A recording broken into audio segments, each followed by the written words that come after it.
Hi, yes. VMருக்கு new batch வந்து coming Saturday அதாவது July 12th வந்து ஸ்டார்ட் பண்ணுறோம். இன்ட்ரெஸ்டட் பீப்புள் கீழே இருக்கிற நம்பரை வந்து காண்டாக்ட் பண்ணி இங்கே ஜாயின் பண்ணிக்கலாம். கிளாஸ் ஃபீஸ் வந்து 8,000 rupees தான் வரும்.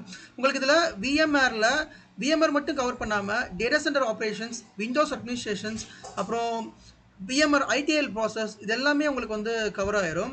அப்புறம் இன்டர்வியூ செஷன்ஸ், இன்டர்வியூவில் எப்படி நம்ம வந்து கொஸ்டின்ஸ் கேட்பாங்க, என்ன மாதிரி கொஸ்டின்ஸ் கேட்பாங்க, இன்டர்வியூ கைடன்ஸ், ஜாப் அசிஸ்டன்ஸ், நாக்குரில் எப்படி ஜாப் தேடுறது, எப்படி ரெஸ்யூம் ப்ரிப்பேர் பண்ணுறது, எப்படி ஜாப்க்கு போகிறது, ஜாப் உள்ள என்ன மாதிரி ரோல்ஸ் அண்ட் ரெஸ்பான்சிபிலிட்டிஸ் இருக்கும் அப்படின்னு சொல்லி எல்லாமே உங்களுக்கு வந்து இதில் கவர் ஆயிரும். ஸோ இந்த விஎம்ஆர் ஸ்கோப் எப்படி இருக்குது அப்படின்னா, இந்த ஸ்கோப் எப்பயுமே உண்டு. இன் ஃபியூச்சர் ஒரு 10 years ஆனாலுமே விஎம்ஆருக்கான ஸ்கோப் வந்து இருந்துக்கிட்டே இருக்கும். இந்த டெக்னாலஜியை பொறுத்த வரைக்கும் க்ளவுட் அண்ட் விஎம்ஆர் ரெண்டுமே வந்து நல்லா சர்வே ஆகிற ஒரு டெக்னாலஜி. இந்த ரெண்டுலேயே நீங்கள் ஏதோ ஒரு ஸ்கில் எடுத்து நீங்கள் வந்து கண்டிப்பாக கற்றுக்கலாம். தேங்க்யூ.